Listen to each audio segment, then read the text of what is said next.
오늘은 날씨가 조금 쌀쌀해진 것 같습니다. 다행히 어제 눈비가 많이 왔는데 지난번처럼 그렇게 막 그런 뭐 혼란함은 없었던 것 같아요. 미리 보니까 낮에 어두워질라 그러니까 막 제설 차량이 염화칼슘을 도로에 엄청나게 뿌리고 준비를 잘해가지고 큰 사고도 없이 잘 넘어갔던 것 같습니다.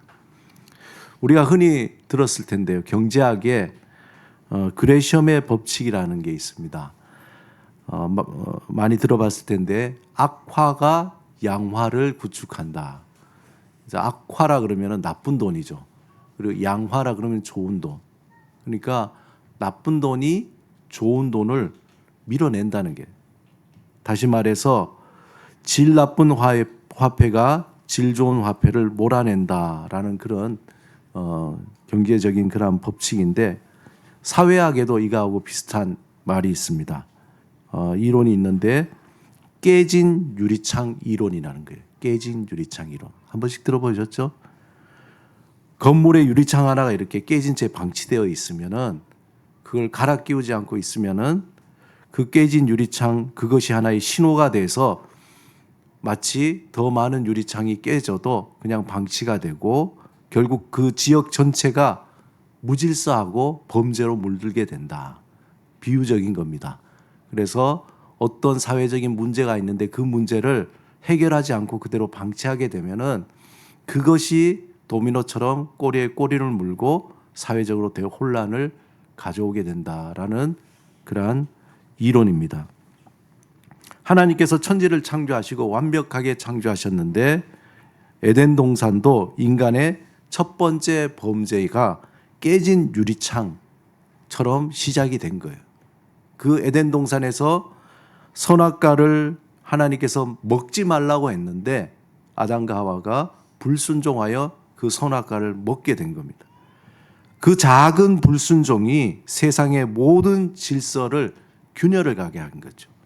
깨트려 버린 겁니다. 그 결과 인류는 죄악에 빠지게 되고 크게 두 가지를 소중한 것을 잃어버렸는데 첫 번째가 쉼이고 두 번째가 사귐이에요. 하나님께서 범죄한 아담에게 선포하신 내용이 오늘 본문에 나와 있는데 본문 17절 말씀 우리 같이 한번 읽어보겠습니다. 시작. 아담에게 이르시되 내가 내 아내의 말을 듣고 내가 내게 먹지 말라 한 나무의 열매를 먹었은즉 땅은 너로 말미암아 저주를 받고 너는 내 평생에 수고하여야 그 소산을 먹으리라. 결과는 뭐냐? 네가 수고해야 소산을 먹을 수 있다는 거예요. 그 원인은 뭐냐? 하나님이 먹지 말란 그 선악과를 따먹었기 때문에 그것이 원인이 돼서 땅이 저주를 받게 되고 그래서 그전에는 수고하지 않아도 먹게 된다.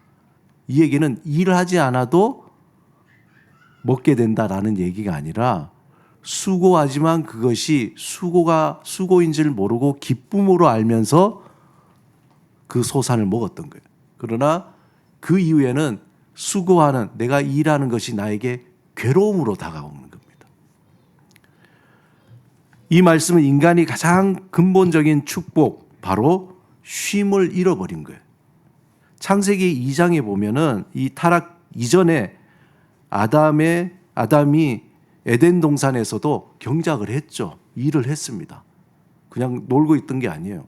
왜냐하면 에덴 동산을 관리해야 되기 때문에 일도 하고 뭐 동물, 식물 다 돌보면서 그것이 하나님께서 맡겨주신 고유의 직무이기 때문에 했어요. 그때 일하다라는 그 히브리어가 뭐냐면은 아바드라는 말입니다. 아바드. 그런데 이 아바드라는 말이 그 목적어가 하나님이 될 때는 예배하다라는 말하고 똑같은 거예요. 이 의미는 뭐냐? 원래 노동이라는 것은 우리에게 괴로움으로 준 것이 아니라 하나님께서 우리에게 기쁨으로 준 거예요.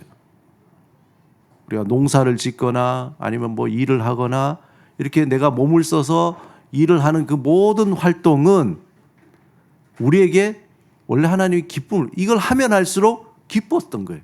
그런데 타락 이후에 타락 이후에 죄의 결과로 노동은 그 기쁨, 쉼. 최근에 제가 이제 그 공간 프로젝트 했잖아요. 할 때 제가 힘들다는 생각을 한 번도 한 적이 없어요. 왜냐하면은 그걸 만들면서 하나의 작품을 만들고 있으니까 저에게 너무 큰 기쁨이고 스트레스 해소가 되는 게 오히려 더 일을 하면 할수록 더 하고 싶고 그런 거 비슷한 거죠. 하나님이 우리에게 주신 경작을 한다, 가축을 뭐 보살핀다, 뭐 여러 가지 농작물, 식물들을 돌본다는 것이 왜 그거 좋아하는 사람은 아무리 해도 그거 싫다고 안 하잖아요. 손뜨개 하는 사람.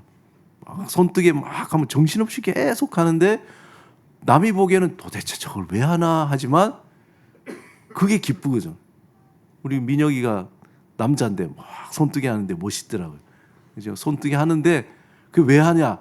기쁘니까, 재밌으니까 하는 거죠. 원래 일하다는 것은 그런 거예요. 그러나 타락 이후에 그 결과 그 일하는 게 나에게 고통이 된 것. 한마디로 노동의 기쁨, 그것을 하면서 쉬는 그 쉼을 잃었기 때문에 오히려 수고의 짐이 돼버린 거예요. 아이고, 하기 싫은데 억지로 해야 되는 거죠. 땅이 가시덤불과 엉겅퀴를 내어서 인간을 대적한다 그랬어요. 이전에는 가시덤불이 없었겠어요? 엉겅퀴가 없었겠어요? 그냥 그것도 하나의 하나님이 창조하신 것인데 그걸 걷어내고 하는 것이 다 기뻤던 거예요. 그런데 이제는 나에게 그건 노동이 된 거죠. 그냥 짐이 되는 거예요. 왜 이렇게 힘드냐? 그냥 저절로 되면 좋겠는데 왜 이렇게 엉겅퀴가 많냐? 가시덤불이 많냐? 불평, 불만이 나오고 그것은 나에게 고통이 되는 거죠. 하나님과의 관계가 깨어지자 자연과의 관계도 깨어지는 거예요.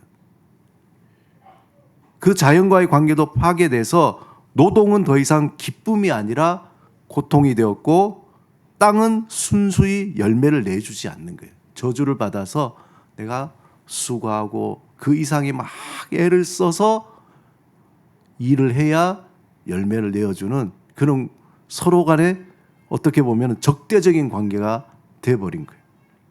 그리고 19절에는 더 충격적인 선언을 하나님께서 하시는데 마지막에 보면은 너는 흙이니 흙으로 돌아갈 것이라. 인간은 영원한 삶, 하나님과 사귀는 그 삶에서 상실돼 버린 거죠. 하나님과 분리된 한계의 존재, 소외된 존재, 소위 말해서 하나님에게 왕따 당한 거예요. 우리의 모든 수고와 노력과 그것들이 결국 흙으로 돌아갈 운명 앞에서 다 헛되다는 게.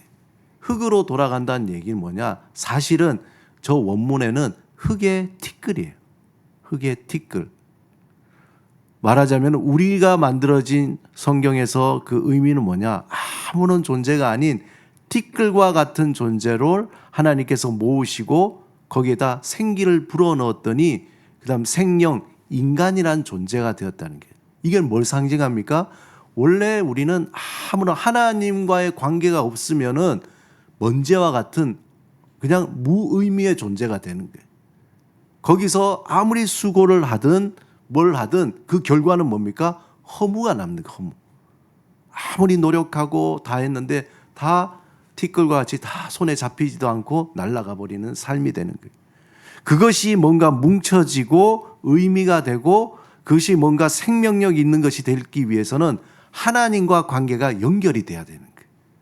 생명, 하나님의 숨이 들어가야 그 모든 것들이 의미로 나타나는 거예요. 독일 작가 미하엘 엔더의 소설 우리가 한 번씩은 여러분 읽어봤을 텐데 모모라는 작품이 있죠. 그 모모라는 작품에 보면은 회색 신사들이라고 불리는 시간의 도둑들이 나타납니다.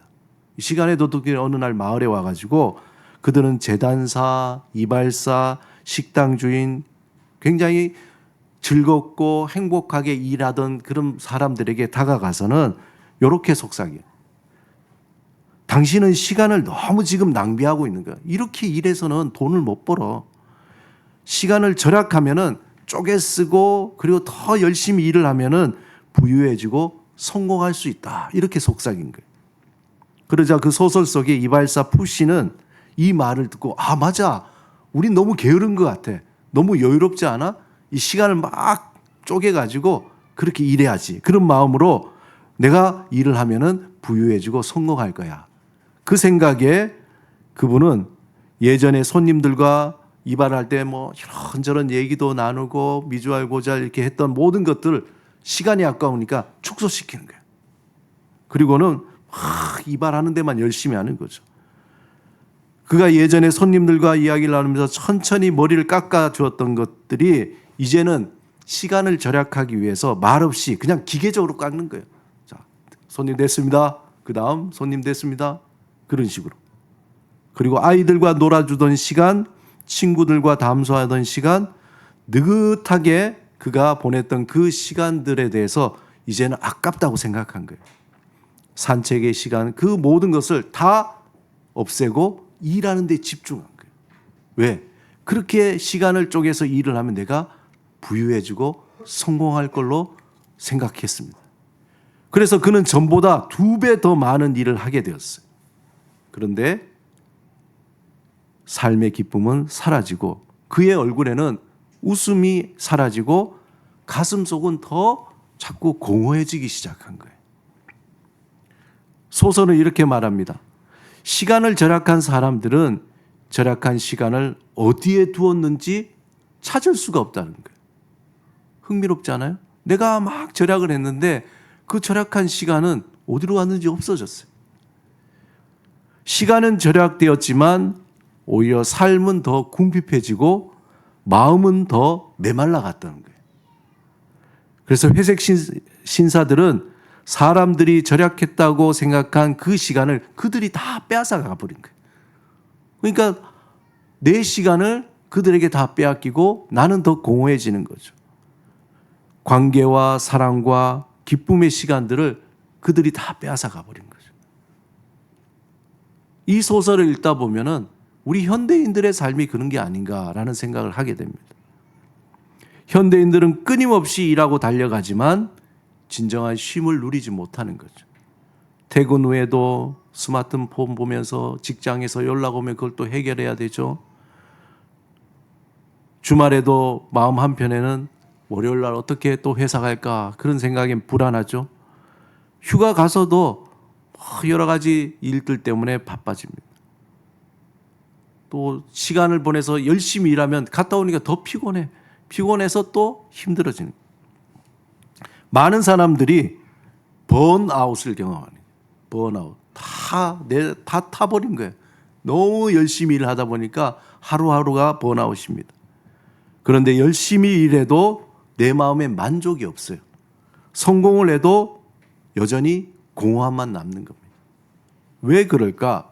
거기에는 하나님과의 관계가 깨어진 데 그 쉼을 잃어버렸다는 거예요. 노동을 하면서 원래 하나님이 주셨던 그 쉼을 의미를 잃어버렸기 때문에 그래요. 그래서 일은 더 이상 하나님께 봉사하는 아바드, 예배가 아니라 단지 내 생존을 위한 수단이 된 거예요. 성취를 증명하기 위한 하나의 도구가 된 거예요. 나 이렇게 바빠. 나 이렇게 일하고 있어. 나 이 정도 중요한 사람이야. 이런 정도지 정말 그게 나한테 기쁨을 주진 않는 거죠. 우리는 쉬지 못하는 것이 아니라 오히려 그 쉼의 의미를 잃어버린 거예요. 두 번째 타락은 인간의 모든 관계, 타락을 통해서 두 번째는 인간의 모든 관계를 사귐에서 파괴시킨 거예요. 사귐의 관계를 파괴시킨 거예요. 먼저 하나님과의 관계가 끊어졌잖아요. 하나님이 에덴 동산을 추방했다는 얘기는 하나님께 왕따를 당한 거잖아요.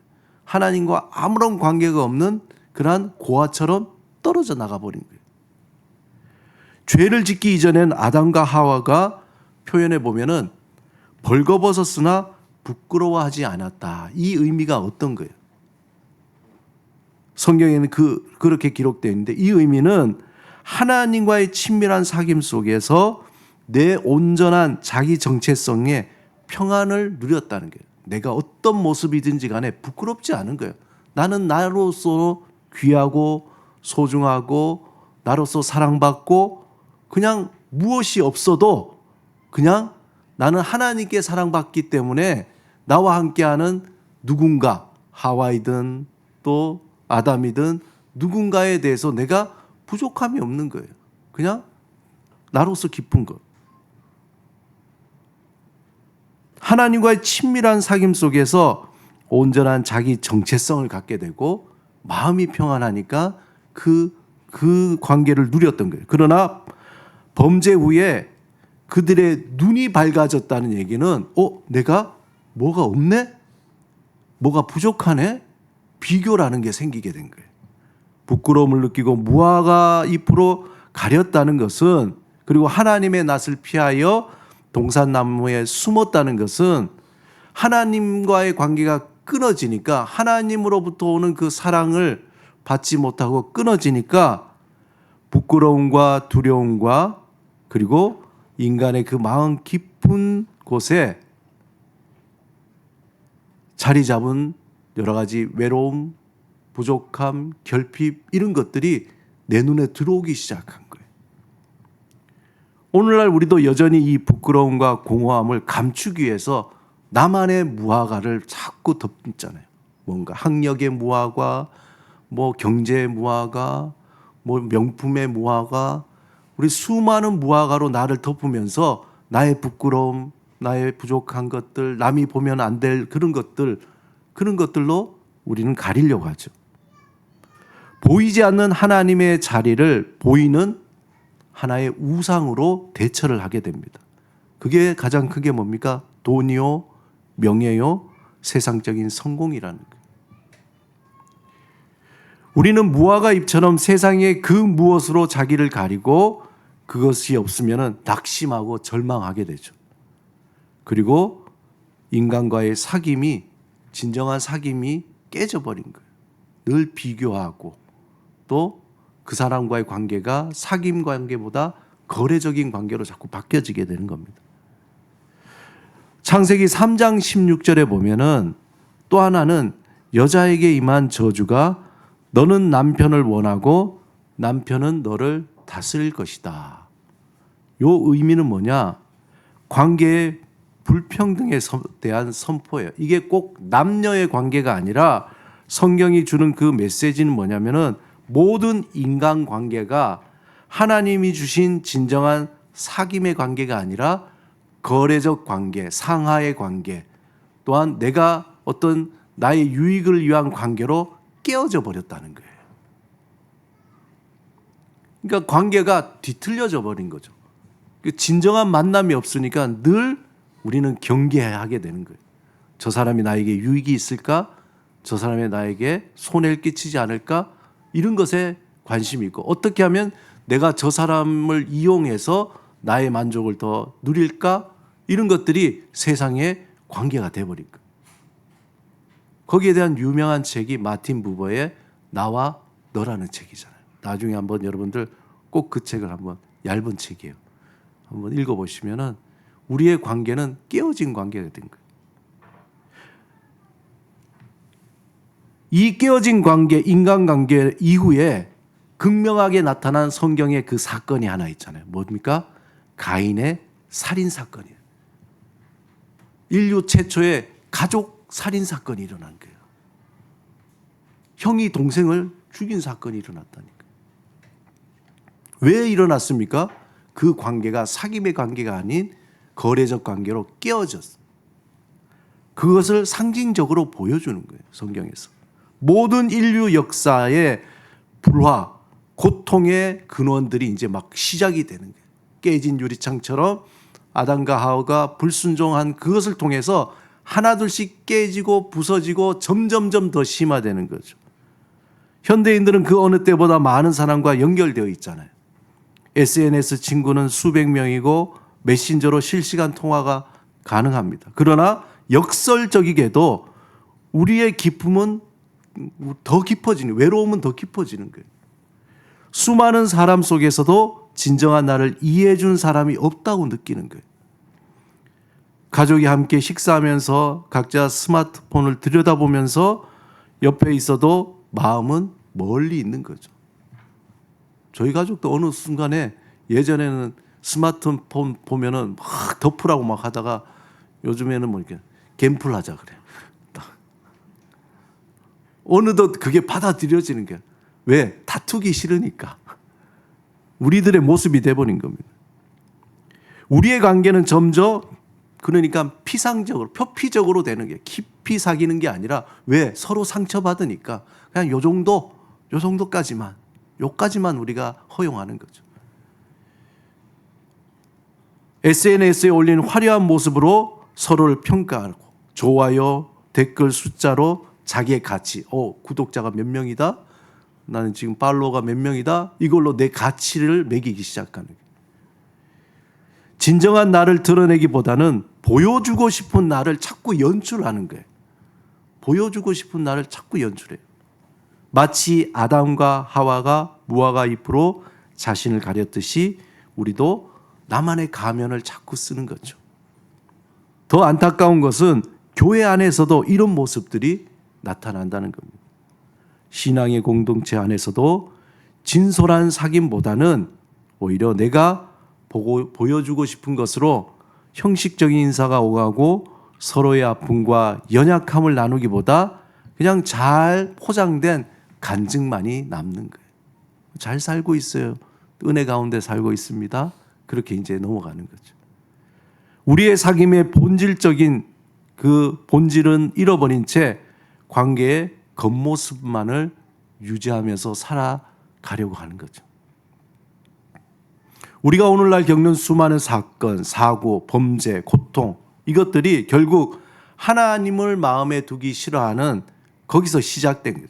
그래서 하나님이 그 인간을 내버려버린 거예요. 놔버린 거죠. 그래서 내버려진 세상 그 안에는 쉼도 사귐도 다 잃어버리게 된 거죠. 그러니까 어떤 결과가 나옵니까? 세상에 참혹한 모습만 나와요. 그걸 사도 바울이 로마서 1장에서 이 내버려진 세상의 모습을 이렇게 묘사하고 있습니다. 사람들은 온갖 불의와 악행으로 가득 차 있고 남의 것을 탐내며 서로를 시기하고 미워합니다. 뒤에서 헐뜯고 소문을 퍼뜨리며 교만하고 자랑하기를 좋아합니다. 악한 일을 꾸미고 부모를 무시하며 약속을 지키지 않고 다른 사람의 아픔에 무감각합니다. 자비심이 없습니다. 이것이 하나님 없이 내버려진 세상의 적나라한 모습이에요. 한번 저 빨간 걸 보세요. 불의와 악행과 탐심과 시기, 미움, 헐뜯고 소문을 퍼뜨리고 교만하고 자랑하고 등등 이 모든 것들이 매일매일 우리 사회 속에서 일어나서 서로 그냥 부딪히면서 또 다른 사건을 만들고 또 다른 유리창을 깨트리고 대혼란이 일어나고 있어요. 오늘날 우리가 뉴스를 통해서 접하는 끔찍한 사건들, 가정에서 일어나는 갈등들, 사회에 만연한 불신과 적대감, 이 모든 것들이 다 성경에서는 하나님과의 그 관계가 깨어짐을 통해서 쉼을 잃어버리고 사귐을 잃어버리기 때문에 나타난 현상이라는 거예요. 현상. 결과죠. 마치 깨어진 유리창처럼 죄악의 악순환은 쉼과 사귐을 잃어버린 채 우리를 파국으로 계속 몰고 가는 겁니다. 가만히 있으면 몰고 가요. 그래서 사과를 그냥 방금 딴 사과를 그냥 두면 어떻게 됩니까? 계속 두면 그대로 있나요? 어떻게 돼요? 시간이 지나면 점점점 썩어지는 거죠. 모든 썩어지는 것의 마지막 색깔은 뭡니까? 검은색이에요. 아주 시커멓게 썩어지는 거예요. 우리의 인간을 그대로 방치하면 아무 일도 안 일어나는데 괜찮을 것 같지만 이상하게 썩어져 가는 거예요. 그것이 하나님과 관계가 깨어진 이 세상 속에 쉼과 사귐이 깨어져서 나타나는 현상입니다. 그렇다면 우리에게 희망은 없는 것인가? 성경은 아니라고 얘기하는 거죠. 우리가 이 쉼과 사귐을 다시 회복할 수 있는 길을 하나님께서 열어주신 거예요. 그것은 하나님을 다시 의식하는 겁니다. 하나님을 내 마음에 두는 거예요. 사도 바울은 로마서에서 이것을 복음의 능력으로 증가하며 인간이 하나님을 마음에 두기 싫어할 때에 그때 하나님의 진노가 임하지만 오히려 하나님을 우리가 바라볼 때에 우리에게 소망이 살아나게 되는 거예요. 우리의 가장 큰 죄는 보이지 않는 하나님을 보이는 우상으로 바꾸는 거예요. 최근에 제가 어떤 분을 만났는데 이분이 정말 재산도 많고 많은 일을 했어요. 그분이 최근에 아주 외동 아들을 잃어버린 거예요. 그리고 그분이 생각한 건 목사님, 제가 지금까지 나의 하나님이라는 우상을 만들어 놓고 나의 명예, 내 자존심을 세우기 위해서 그냥 그것만 위해서 달려왔던 것 같습니다. 다 헛된 거였는데. 그렇게 살아가는 우리들이죠. 크고 작게. 이 믿음을 통해서 우리는 비로소 보이지 않는 하나님을 보게 되고 하나님을 다시 의식하는 거예요. 누구를 믿으며? 예수 그리스도를 믿는 믿음. 그 믿음 안에서 하나님은 우리의 눈을 다시 뜨게 하신 거죠. 이제 우리는 더 이상 쉼을 잃은 채 수고와 고통에서 흙으로 돌아갈 존재가 아니라고 성경은 얘기합니다. 예수 그리스도로 옷을 입고 하나님과의 관계를 회복하여서 영원한 쉼을 누릴 수 있는 자격을 갖게 된 거예요. 우리의 노동, 일하는 것은 다시 하나님께 드리는 예배가 될 수 있고 우리의 관계는 하나님의 사랑 안에서 진정한 사귐으로 회복될 수 있다는 그 가능성, 그 씨, 생명의 씨를 예수 그리스도 안에서 우리는 받게 된 거예요. 사랑하는 여러분, 지금 우리는 대림절 기간을 보내고 있죠. 대림절이라는 것은 예수 그리스도의 오심을 기다리는 거룩한 시간입니다. 2000년 전에 아기 예수님으로 오신 그분을 기억하면서 동시에 영광 중에 다시 오실 그 주님을 소망하며 기다리는 시간입니다. 첫 번째 성탄절, 예수님께서 이 땅에 오신 이유가 무엇인가를 생각하는 거죠. 그 이유는 바로 우리가 잃어버렸던 쉼과 사귐을 회복하기 위한, 그분은 우리에게 진정한 쉼을 주시기 위해서 이 땅에 오신 겁니다. 또한 예수님은 하나님과 우리 사이에 맡겼던 그 담을 허시고 십자가로 화목을 주시기 위해서 이 땅에 오신 겁니다. 우리가 다시 하나님과의 그 사귐을 누리기 위해서 예수 그리스도는 이 땅에 오신 겁니다. 이번 대림절 기간 동안에 우리의 삶을 한번 잘 또 돌아보시기 바랍니다. 여전히 우리는 시간의 도둑들의 속삭임에 넘어가서 쉼없이 달려가고 있지는 않는지, 여전히 무화과 잎으로 자신을 가리고 진정한 사귐을 회피하고 있지는 않은지, 이 대림절을 통해서 잠시 멈추고 돌아보고 회개하면서 우리 하나님을 다시 한번 바라봐야 할 것입니다. 우리의 삶은 더 이상 내버려진 삶이 아니라 하나님의 은혜로 충만한 삶, 산소망의 길이 되도록 다시 나를 돌아봐야 되는 거죠. 하나님이 주신 믿음의 눈을 뜨고 지금 여기에서 그 놀라운 은혜와 복을 누릴 수 있는 믿음의 근육을 다시 강화해야 되는 겁니다. 이 복된 삶을 나만이 가지고 있는 것이 아니라 우리 가족에게, 다른 사람에게 또 전하는 우리 모두가 되시기를 주님의 이름으로 축원합니다. 함께 오늘 말씀을 생각하시면서 기도드리겠습니다. 잠시 눈을 감고 우리가 침묵으로 기도드릴 때에 하나님 앞에서 진솔하게, 하나님, 내 안에는 진정한 쉼이 있습니까? 진정한 사귐이 있습니까? 하나님과의 그 쉼, 하나님과의 사귐, 그것이 어떤 것인지 나의 상태를 또 하나님께 올려다 드리며, 주님, 쉼과 사귐을 회복하게 하여 주옵소서. 그것이 없이는 살아갈 수 없습니다. 고백하며 우리 12월 또 남은 기간 동안 주님 다시 한번 돌아보게 하옵소서. 우리의 성찰하는 마음, 우리 자신을 돌아보는 마음으로 이 시간 주님 앞에 침묵으로 기도드리겠습니다.